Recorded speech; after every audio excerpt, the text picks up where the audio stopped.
We have seen so far an example of a probability law on a discrete and finite sample space, as well as an example with an infinite and continuous sample space. Let us now look at an example involving a discrete but infinite sample space. We carry out an experiment whose outcome is an arbitrary positive integer. As an example of such an experiment, suppose that we keep tossing a coin and the outcome is the number of tosses until we observe heads for the first time. The first heads might appear in the first toss, or the second, or the third, and so on. So in this example, any positive integer is possible, and so our sample space is infinite. Let us now specify a probability law. A probability law should determine the probability of every event, of every subset of the sample space. That is, the probability of every set of positive integers. But instead, I will just tell you the probability of events that contain a single element. I'm going to tell you that there is probability 1 over 2 to the n that the outcome is equal to n. Is this good enough? Is this information enough to determine the probability of any subset? Before we look into that question, let us first do a quick sanity check to see whether these numbers that were given look like legitimate probabilities. Do they add to 1? Let's do a quick check. So the sum over all the possible values of n of the probabilities that were given, which is an infinite sum from n starting from 1 all the way up to infinity of 1 over 2 to the n, is equal to the following. First, we take out a factor of 1/2 from all these terms, which reduces the exponent from n to minus 1, or this is the same as running the sum from n equal 0 to infinity of 1/2 and to the n. And now we have a usual infinite geometric series, and we have a formula for this. The geometric series has a value of 1 minus the number whose power we're taking, which is 1/2. And after we do the arithmetic, this turns out to be equal to 1. So, indeed, it appears that we have the basic elements of what it would take to have a legitimate probability law. But now let us look into how we might calculate the probability of some general event. For example, the probability that the outcome is even. We proceed as follows. The probability that the outcome is even, this is the probability of an infinite set that consists of all the even integers. We can write this set as the union of lots of little sets that contain a single element each. So it's the set containing the number 2, the set containing the number 4, the set containing the number 6, and so on. At this point, we notice that we're talking about the probability of a union of sets, and these sets are disjoint because they contain different elements. So we can use an additivity property and say that this is the probability of obtaining a 2 plus the probability of obtaining a 4 plus the probability of obtaining a 6, and so on. If you're curious about doing this calculation and actually obtaining a numerical answer, you would proceed as follows. You notice that this is 1 over 2 to the second power plus 1 over 2 to the fourth power plus 1 over 2 to the sixth power, and so on. Now you factor out a factor of 1/4, and what you're left is 1 plus 1 over 2 to the second power, which is 1/4, plus 1 over 2 to the fourth power, which is the same as 1/4 to the second power, and so on. And now we have 1/4 times the infinite sum of a geometric series, which gives us 1 minus 1 over 1 minus 1/4. And after you do the algebra, you obtain a numerical answer, which is equal to 1/3. But leaving the details of the calculation aside, the more important question I want to address is the following. Is this calculation correct?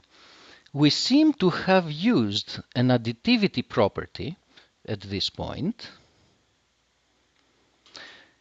but the additivity properties that we have in our hands at this point only talk about disjoint unions of finitely many subsets. Our initial axiom talked about a disjoint union of two subsets, and then later on we established a similar property for a disjoint union of finitely many subsets. But here we're talking about the union of infinitely many subsets. So this step here is not really allowed by what we have in our hands.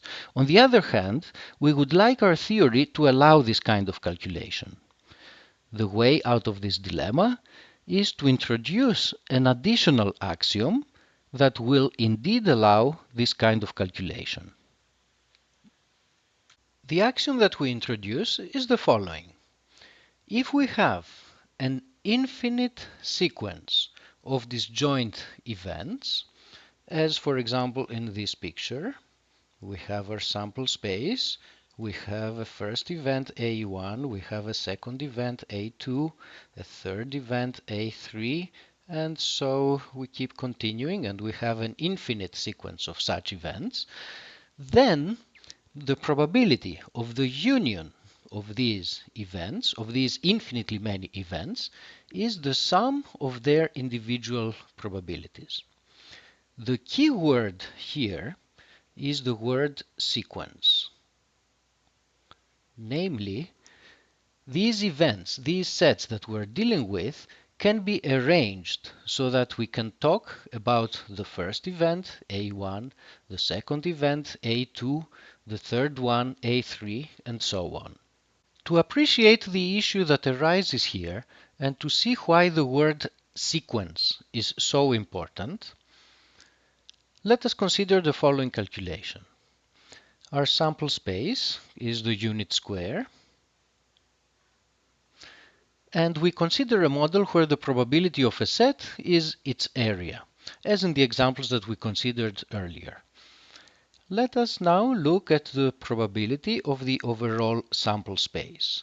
Our sample space is the unit square, and the unit square can be thought of as the union of various sets that consist of single points. So it's the union of subsets with one element each, and it's a union taken over all the points in the unit square. Then we think about additivity. We observe that these subsets are disjoint. If we're considering different points, then we get disjoint single element sets. And then an additivity property would tell us that the probability of this union is the sum of the probabilities of the different single element subsets. Now, as we discussed before, single element subsets have zero probability, so we have a sum of lots of zeros, and the sum of zeros should be equal to 0.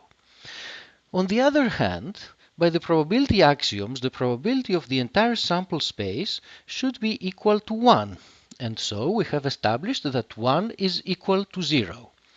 This looks like a paradox. Is it? The catch is that there is nothing in the axioms we have introduced so far, or the properties we have established, that would justify this step.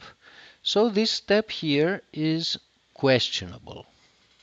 You might argue that the unit square is the union of disjoint single element sets, which is the case that we have in additivity axioms, but the additivity axiom only applies when we have a sequence of events. And this is not what we have here.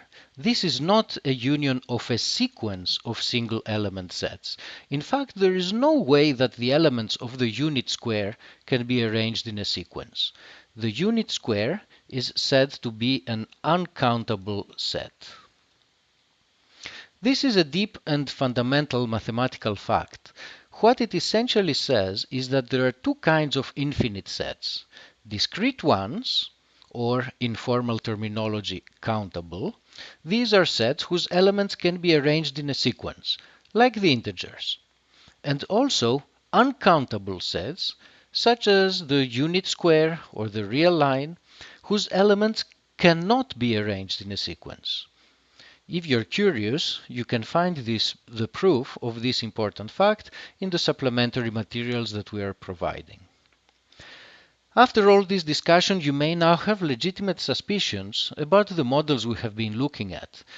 Is area a legitimate probability law? Does it even satisfy countable additivity? This question takes us into deep waters and has to do with a deep subfield of mathematics called measure theory. Fortunately, it turns out that all is well. Area is a legitimate probability law. It does indeed satisfy the countable additivity axiom, as long as we only deal with nice subsets of the unit square. Fortunately, the subsets that arise in whatever we do in this course will be nice.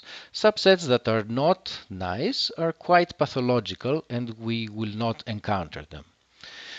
At this stage, we are not in a position to say anything more that would be meaningful about these issues because they're quite complicated and mathematically deep.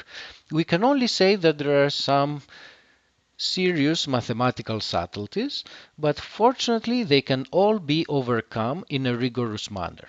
And for the rest of this class, you can just forget about these subtle issues.